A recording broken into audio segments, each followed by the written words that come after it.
Why don't we get going? Welcome everyone to the Southeastern Mass MPO meeting of April 15th, tax day. So I will turn it over to Andrea to do the roll. Start Chair. Steve Wolf will represent Secretary and CEO of MassDOT, Monica Tibbetts not here. Attleboro. Chris McDermott representing Mayor DeSimone here. Fall River. Dan Aguirre for Mayor Paul Coogan. New Bedford. Jamie Pont representing Mayor John Mitchell. Taunton. MassDOT Administrator.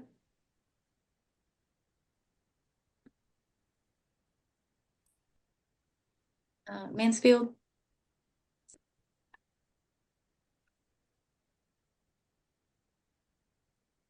I know Kevin is here. Maybe he can't hear us. Bear Haven. Here, Andrew Saunders. Thank you. Carver. Carver.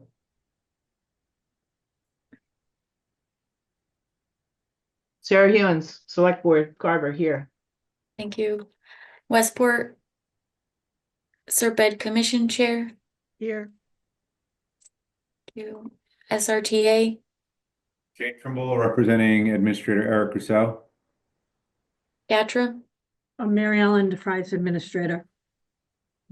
And do we have any ex officio non-voting members today representing Federal Highway, FTA, JTPG Chair?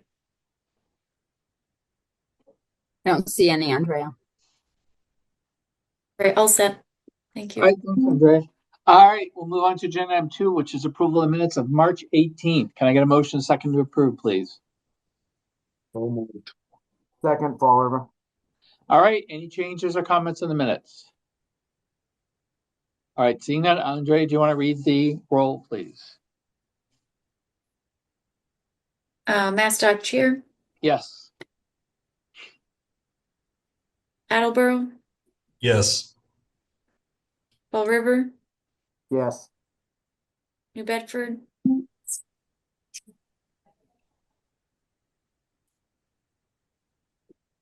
New Bedford.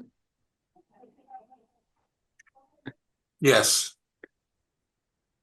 Fairhaven. Yes. Carver. Yes. SRPEDD Commission Chair. Yes. SRTA. Yes. GATRA. Yes. Thank you. All right, thank you, Yes. everybody. All right, now we'll move on to agenda item 3, which is public comments. So that any members of the public would like to address the MPO today? All right, seeing none, we'll move to agenda item 4, which are updates from the regional transit authorities. Mary Ellen, why don't you go first? Sure. So GATRA is continuing to see some positive trends upward in our service across the area. We're extremely happy with the increases that we're seeing on our dial-a-ride side. We knew that the demand was there. We didn't quite have the capacity, but our new software has really allowed us to make sure that we're moving all of the people who want to be moved. In addition, we are moving forward with our facility in Wareham. We have the construction team on site, and they are going to be moving right along to hopefully get us in there this summer. And I think that's where we are right now. It's budget season, so we're trying to figure that out right now. All right, any questions for Mary Ellen? All right, thanks, Mary Ellen. Shane, you're up next. All right. Yeah, not too much is going on right now for us. It's kind of quiet, which is a good thing. Our micro connector, the micro transit connection to South Coast Rail has been up and running now for a week and a half. Ridership's been kind of a little slow to start, but we were expecting that. And, I think as more people become aware of the service and start to use it, we'll see more use on that. So, we're just keeping an eye on that. So that's that. I do have an announcement to make that today's my last MPO meeting. Friday will be my last day with SRTA, so it's been an absolute pleasure working with all of you here to advance transportation in Southeastern Mass. And I'm not going too far, but I'm gonna keep that one where I'm going kind of quiet for a little bit. So you'll probably see me show up in the not too distant future, but it's been great working with y'all. All right. Well, thank you, Shane, and congratulations on your next move. And we will all miss you. You've been here not only with SRTA, but before here and staff. So congratulations. But looks like we're really not getting rid of you, Shane. You're just coming back at a new, like a superhero in a different incarnation. So we'll just wait and see. Maybe. Thank you very much. All right. Any questions for Shane or any more abuse anyone else wants to give him? All right, Alan's saying no, so I think you're good. All right, thank you, Shane. We'll move on to next agenda item. It's agenda item 5, which is a presentation on the MassDOT 2026 to 2030 capital investment plan, and that would be Michelle Scott from OTP. Take it away, Michelle. Thank you, Mr. Chair, and good afternoon, everyone. I appreciate the time to speak with you all today. I'd like to talk a little bit about the development of MassDOT's capital investment plan and highlight some upcoming opportunities to learn more about the plan and provide public comment, and also describe its relationship to the State Transportation Improvement Program and the Transportation Improvement Programs that MPOs, including the Southeast MPO, produce and how they influence this process. Next slide, please. So I'd like to start with just a high-level overview of what the CIP is. It is our rolling 5-year plan that funds the planning, construction, and capital maintenance of Massachusetts transportation system. It's a fiscally constrained plan, and as I'll talk a little bit more in detail about later when I compare the CIP and the STIP, it's organized on a cash flow basis, so it reflects spending of construction or project implementation over time. We have a lot of different investments covered within the CIP, ranging from roads and bridges to state-funded transit items, bicycle and pedestrian facilities, the state rail network, public use airports, enterprise services for MassDOT, and capital assets for the Registry of Motor Vehicles. The diagram on the right shows, oh, sorry, could you just jump back quick? Thank you. The diagram on the right shows how we organize the CIP. From the top, we look to major plans and policies, for example, our Beyond Mobility statewide long-range plan, as guidance for how we form CIP programs, which serve as buckets for specific investments that kind of gather them by theme or modal area. And each of these projects and investments are geared towards improving transportation outcomes for the Commonwealth. Next slide, please. This is a quick summary of some of the funding sources that support our CIP, including federal funding, both formula and discretionary, a variety of different state sources, including general obligation bond proceeds referred to as state bond cap, as well as a number of specific special obligation bond programs that support bridges and rail.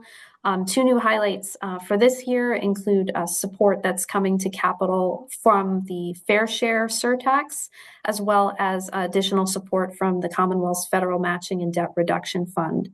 MassDOT CIP is also supported by toll revenues from our various toll facilities and a variety of other local and third-party sources. Next slide, please. So I want to talk a little bit for the next few slides about the relationship between the CIP and the STIP. What the diagrams here are designed to do is show the components of the STIP that are reflected within the CIP. So that diagram on the left, anything that's shown in green is reflected in both the STIP and the CIP. Major items in this area include MPO and MassDOT selected highway projects, as well as the matches to those projects, federal transit funds that come directly to MassDOT, as well as the state match for federally funded transit projects, both for MassDOT receive federal funds as well as state matches that are provided to the RTAs. The items in blue show the variety of other investments that are included in the CIP that are not featured in the STIP, things like Chapter 90, investments in the RMV, aeronautics, etc. The diagram on the right shows items that are reflected in the STIP but not in the CIP. Primarily, these are related to funds that come directly to the MBTA and RTAs for transit. Next slide, please. Just to do a little bit of compare and contrast with the CIP and the STIP, the orange box on the left shows that they have a lot of core components in common. Both are organized by CIP programs. Both are subject to fiscal constraint for the various funding sources that they use. The projects that are included in them are guided by the same asset management systems, identified needs, and processes for both MassDOT and the MPOs and transit agencies. In terms of things that distinguish them, again, as I spoke about on the previous slide, there's some overlap, but not one-to-one relationship between the capital investments that are funded in each, with the STIP really focused on federal highway and transit investments. The CIP is organized on a state fiscal year, while the STIP is organized on the federal fiscal year that runs from October to September. STIP is organized on an obligation basis, whereas the CIP reflects a cash flow. So for a given project in the CIP, you will typically see spend over multiple years. And finally, our CIP is approved by the MassDOT Board of Directors, while the STIP is approved by federal agencies, including FHWA, FTA, EPA, and then also Massachusetts DEP. Next slide, please. Just want to talk a little bit about the timeline for CIP development and where we are in the process today. So this CIP, again, is updated every year with the process extending over roughly a 9-month period. The bars in this timeline show key action areas for CIP development. One thing I want to note, these bars are long because it's a very iterative process in terms of identifying projects and programs, refining our available funding resources, and then moving into selecting investments. We're moving towards that final phase in April and June, where we're pulling together the plan to bring to our board to request their release of that plan for public review, and then with an anticipated board meeting in June to request the board's approval of a final CIP. Next slide, please.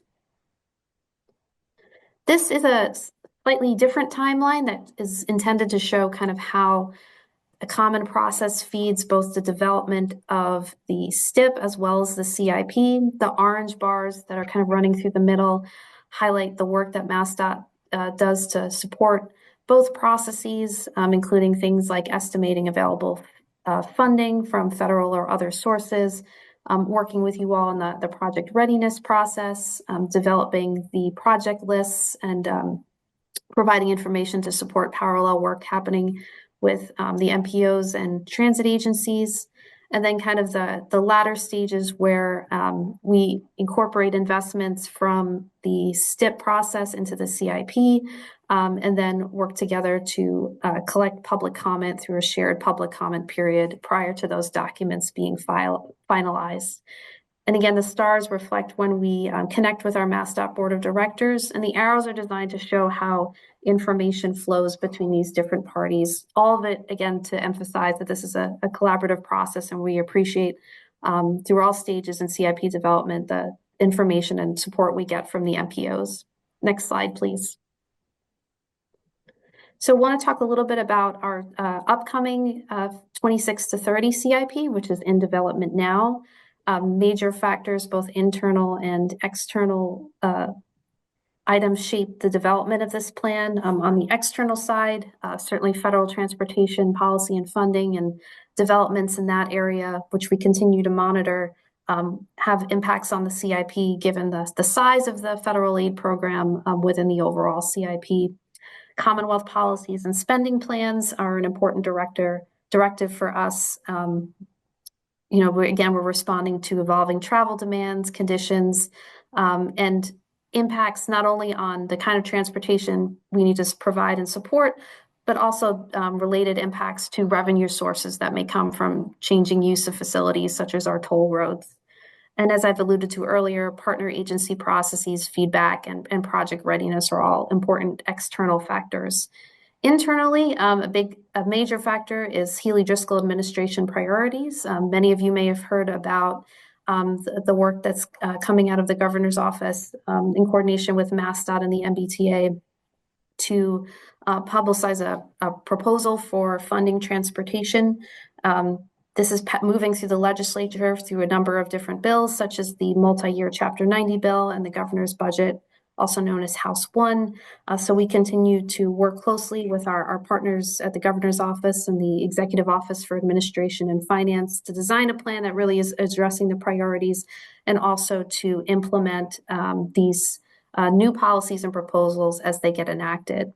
Again, and I'll talk about this more in a minute, Beyond Mobility is also a major component of the factors that influence the CIP process, and it is coming to shape our process and CIP organization going forward. And again, other plans, policies, and process improvements all shaping our CIP. Next slide, please. So to talk a little bit more about Beyond Mobility, this is our statewide long-range transportation plan that was adopted last summer.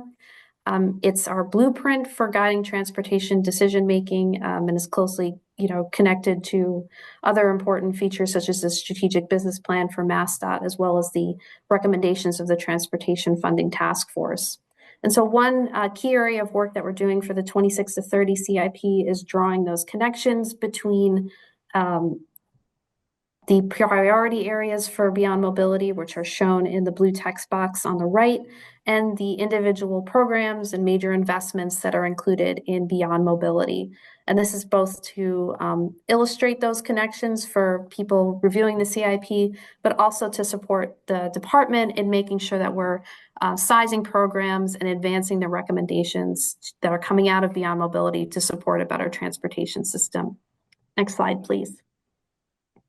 So I want to just give some quick spending highlights of where we are in the development of the 26 to 30 CIP. So that on the table on the right, well, I should say both the chart and the table highlight data as of April 9th. We're continuing to iterate on this data as we're moving towards release of our draft later in May. But for now, this is some highlights about how our program is shaping up. As shown in the table on the left, we have an approximately $18.4 billion sized plan, and the table shows the spending in each of the different MassDOT division areas, including state-funded items for the MBTA. The chart on the right shows some top programs by spending in the 26 to 30 CIP. Far and away our largest is our bridge program, as well as our roadway reconstruction mega projects programs, such as for the Cape Cod bridges, Chapter 90, etc. Next slide, please. So to reiterate that linkage to Beyond Mobility, we have, again, orienting our spending to make sure we're advancing those priorities. The spending highlights on this slide relate to safety, reliability, and travel experience priorities from the plan. These are all geared towards advancing assets data good repair, supporting consistent travel times on our system, improving comfort and navigability, and paramount among these, reducing safety risks, fatalities, and serious injuries. So the boxes on the screen highlight some spending highlights in each of these areas. Again, safety is integrated through pretty much all of our CIP programs, but we have some highlights, particularly for our intersection improvements program, safety improvements, and an emerging vulnerable road user improvement program for the CIP. On the travel experience front, we have over $2 billion in our roadway improvement and reconstruction programs, as well as support for pavement and capital asset needs at public use airports and our RTA vehicle and facility repairs and upgrades. In terms of reliability, we have investments that are making sure that infrastructure can support consistent travel times. This includes over $6 billion invested in the bridge program, close to $1 billion in our interstate and non-interstate pavement programs, and over $300 million for rail assets as well. Next slide, please. The latter three Beyond Mobility categories include resiliency, clean transportation, and connectivity. These address areas related to supporting low carbon and carbon-free transportation, responding and preparing to address climate change, and helping people connect to the places that they need and want to go. Again, for resiliency, MassDOT supports project development that includes resiliency in a number of areas. These are just some highlights, such as our Highway Resiliency Improvement Program for culvert dam and flood control improvements. in terms of supporting clean transportation, continuing to support charging stations along major roadways, as well as RTA investments for electrification. And our destination connectivity area highlights investments for on and off-road bicycle and pedestrian facilities, the expansion of Compass Rail, and support for local transit providers through a number of different programs. Next slide, please. This slide highlights programs specific to municipalities within the CIP, chief among these being the Chapter 90 program. At this time and stage of development for the CIP, we are holding Chapter 90 funding level with previous years at $200 million a year. However, there are bills in the legislature, both the multi-year Chapter 90 bill and House 1, which, if enacted, would increase Chapter 90 funding to $300 million per year and fund it with fair share revenues. Right now, this program is supported by general obligation bond proceeds. So if these pieces of legislation are enacted, MassDOT will work with its partners at Executive Office of Administration and Finance to incorporate that into the CIP. Of course, in addition to Chapter 90, we have a variety of municipal programs ranging from pavement and small bridge to shared streets and spaces, providing municipal support at over $1.4 billion in the 26 to 30 CIP. Next slide, please. This just provides some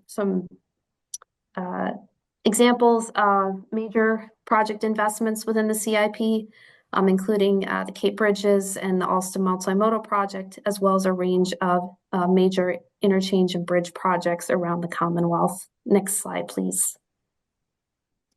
Do want to highlight some investments specifically within the SRPEDD region. These investments, of course, vary in terms of the scale and type. Of course, there's the Route I-195 to Route 18 interchange rehabilitation and multi-bridge improvement work happening in New Bedford. Continuing investment in the Route 79 Duval Street work in Fall River. Interchange improvements at routes 24 and 140 in Taunton, etc. Next slide, please. We also have targeted investments in a number of the beyond mobility related areas I highlighted earlier. For example, projects that support climate and resiliency, including both state support for SRTA electric bus purchases, as well as culvert and dam improvements in Wareham. Continuing support for safe routes to school improvements in Freetown, and rail trail construction in Taunton, as well as a number of other investments in different modal areas. Examples include for the rail investments for the Dean Street Industrial Corridor, the Marshfield Municipal Airport, and GATRA as well. Next slide, please. I just want to close with some information about upcoming opportunities to learn more about the CIP and to provide public comment if you're interested in doing so. Again, we're still in the phase leading up to release of our draft. At the May 21st MassDOT board meeting, we expect to request a board vote to release a draft for public review. This will kick off a public comment period. We expect to run from May 22nd through June 11th. During this period, we'll have tools and resources available for you to review the plan and comment on it. We'll be having a series of 6 public meetings, all virtual, that will be hosting in coordination with MPOs throughout the Commonwealth, and we really support the SRPEDD staff participation and help with those. And this is leading up to sharing information about the public engagement process with the board and requesting a final vote on the CIP on June 18th. In the meantime, you can follow along with our progress at mass.gov/capital-investment-plan-CIP for details. Thanks very much for your attention, and I'm happy to answer any questions. All right, thanks, Michelle. Anyone have any questions for Michelle? I don't see any. Andrea, Lisa, do you see any? Nope. All right, I think you're good, Michelle. Thank you. Thank you. All right, we'll move to the next agenda item, which is agenda item 6, which is amendment number 3 to the federal fiscal year 2025 to 2029 TIP and I believe this is Jackie. It's actually Lisa. Oh, it is Lisa. Yeah, Jackie's got the I was next one. lied to, Lisa. I'm just kidding. No worries. So this is proposed amendment number 3, like Steve said, to the 25 to 29 tip. This is for a number of cost increases.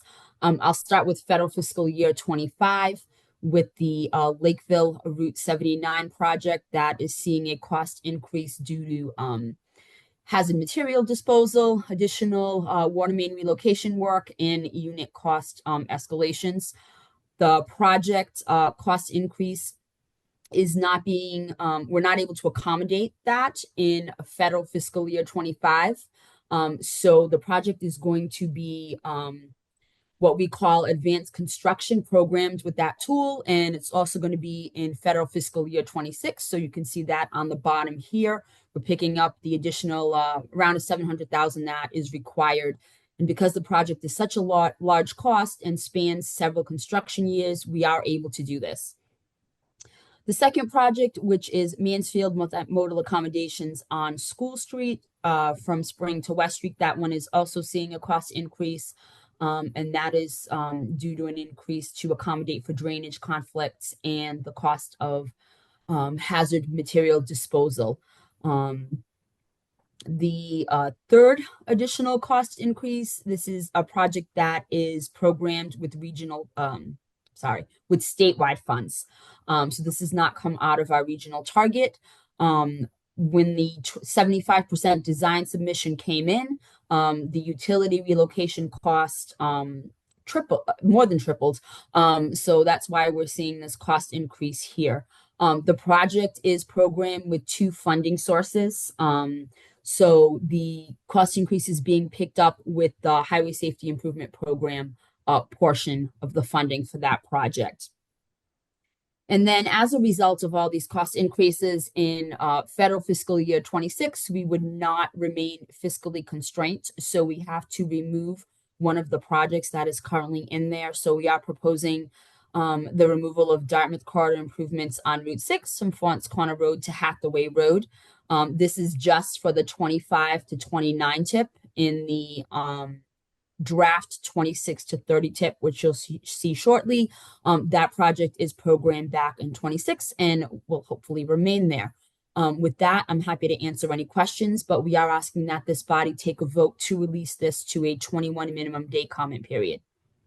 All right. First, can I get a motion and a second to release for a 21-day public review?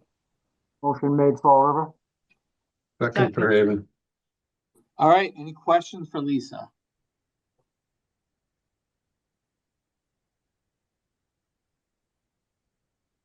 All right. I don't see any questions. Lisa, do you see any? Or Andre, do you see any? I don't see any. not. All right. Andre, do you want to read the roll, please?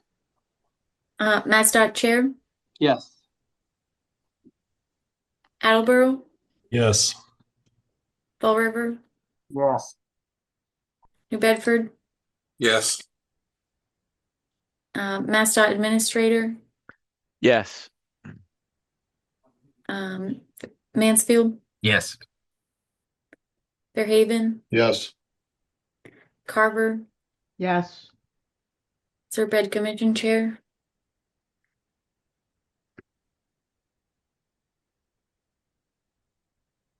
Red Commission Chair, Marie,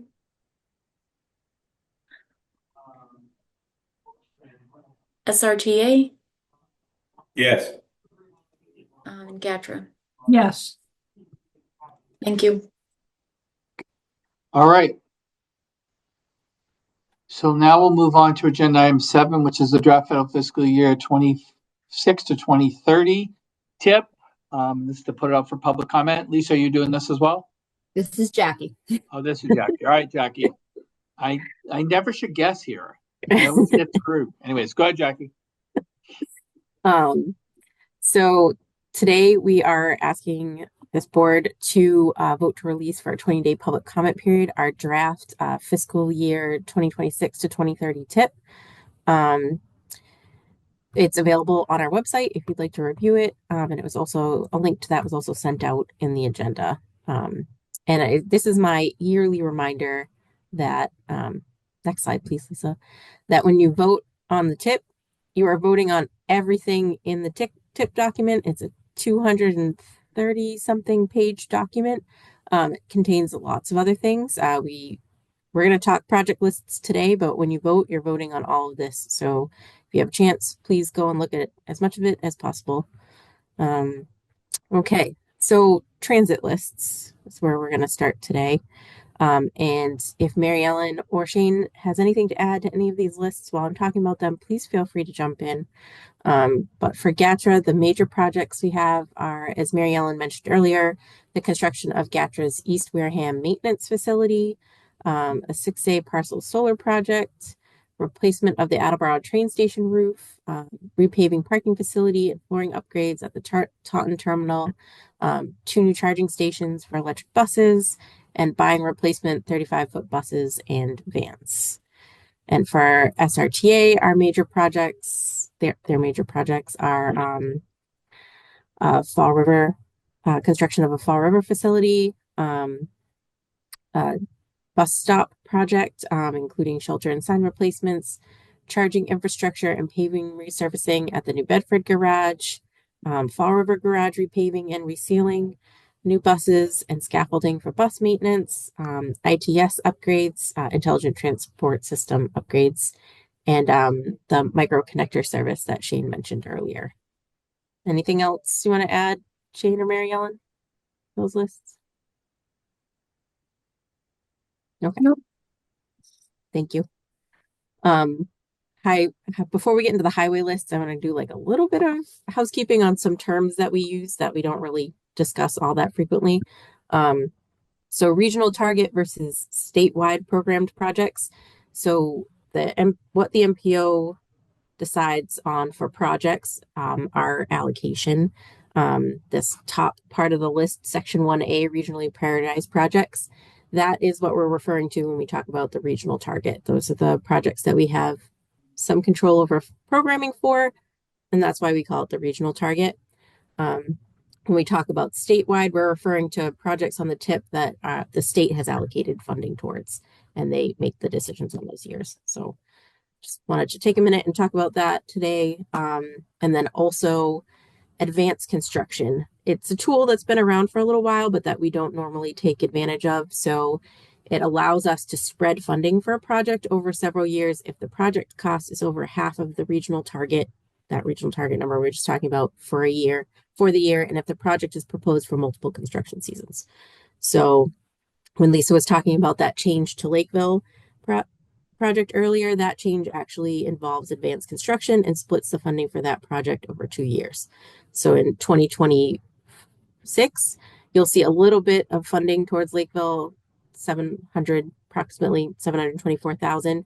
That is advanced construction funding. The majority of that project was funded in 2025, but we included some in 2026 so that we didn't have to move the whole project and we can still fund it. And there are a couple spots where we'll talk about that today. So to get right into 2026, and just also there were some cost increases that happened since we presented scenarios at the last meeting, but we were able, with the use of this advanced construction tool, to keep all of the projects that we had originally voted on in the tip in mostly the same places. Actually, I think the only movement to a project is we scheduled one project a year earlier than we had it in the last version. So that's really the only difference, but we will run through the project lists and talk about advanced construction. So in 2026, again, we have that small part of Lakeville. We have Dartmouth corridor improvements on Route 6 from Fonts Corner Road to Hathaway Road, and the Wareham Swifts Beach at Route 6 intersection project. And then for remaining target funds, we have about $3.46 million in 2026. In 2027, we have the Plainville reconstruction of South Street 1A project, the Westport intersection improvements at Route 177 at Robertson Tickle Road intersection project, Mansfield Chauncey Street, Route 106 Phase 2, the Norton intersection improvements at Route 123 at North and South Worcester Streets, and our remaining target funds are just under $2 million. And then I wanted to point out some statewide projects in 2027. There is the bicycle and pedestrian ramp in New Bedford that would go from about Route 18 up to the New Bedford Fairhaven Bridge on the north side. There's a Freetown Elementary Safe Routes to School project, and there's a Wareham culvert and dam replacement on Route 28. And I forgot to mention in 2026, statewide, we have our shared use path construction in Marion and earmarks for Dighton and a Rainham-Taunton Bridge project. So those are some projects that we're keeping an eye on. 2028, this is where we had to start switching things up a little bit because there was a large cost increase on the Middleborough reconstruction related work on Wareham Street and Wood Street. The project cost went up about $9 million. So we had to shuffle things around and we're able to use that advanced construction tool to kind of keep things where they were. So the Mattapoisett corridor improvements and related work on Main Street, Water Street, and Beacon Street, we actually split the funding for that project over 3 years. So it will be in 28, 29, and 30. And then the Middleborough project, we split over 2 years. So that will be in 28 and 29. So advanced construction there. The New Bedford intersection improvement on Mount Pleasant Street and Nash Road. And the New Bedford improvements on Tarpon Hill Road and Ashley Boulevard stayed in 2028. And then we have about $1 million left in that year. So we're getting kind of tight on budgets as we go a little further. And then statewide in 2028, we have the Safe Routes to School Fonseca Elementary School project in Fall River and the Taunton River Trail construction. And then 2029, it's the second year of the Mattapoisett project, the second year of the Middleborough, second and final year of the Middleborough project. Attleboro corridor improvements on Route 123 from Lathrop Road to Thatcher Street. And then our remaining target funds are about 1.2 million. Statewide, there is the Middleborough intersection improvements at Route 28 and Merchants Way, where there was a pedestrian fatality. And then in 2030, there's the third year of Mattapoisett. There's Dartmouth corridor improvements at Dartmouth Street and Prospect Street, Dartmouth Crossroad corridor improvements, New Bedford corridor improvements on County Street from Union to Kempton, and then our new project for this cycle, Taunton intersection improvements at Route 44 and Highland Street. And our remaining target is about 1.2 million. And then overall in the tip, we did, if you are more familiar with the text or have been through it last year, we did adjust some language to align with guidance. So if there are some new terms in there that you're not familiar with, or if you have any questions about that, please feel free to ask. And any other questions, projects, tips? All right. Any questions for Jackie before I call a motion a second to release the 2026 to 2030 tip out for public review? Anyone? Derek Schuster. Yeah, I just wanted to offer a commendation to Jackie and Lisa and the Southeastern Mass MPO staff on developing this document. It's not easy. It's a big deal for the region, and I look forward to reading it with this 21-day public comment release. Thank you. Thank you, Schuster. Anyone else? All right. Can I get a motion second to release this out for public review? Make a motion, Mary Ellen Fries. Second, Mansfield. All right. Last call. Any questions? All right. Andre, do you want to read the roll? MassDOT Chair, Yes. Yes. Attleboro, Fall River, Yes. New Bedford, Yes. MassDOT Administrator, Yes. Mansfield, Yes. Fairhaven, Yes. Carver, Yes. SRPEDD Commission Chair. I have to step up. SRTA, Yes. Gatra. Yes. Thank you. That motion passes. All right. Thank you. Thank you, Jackie. Good job, you and Lisa.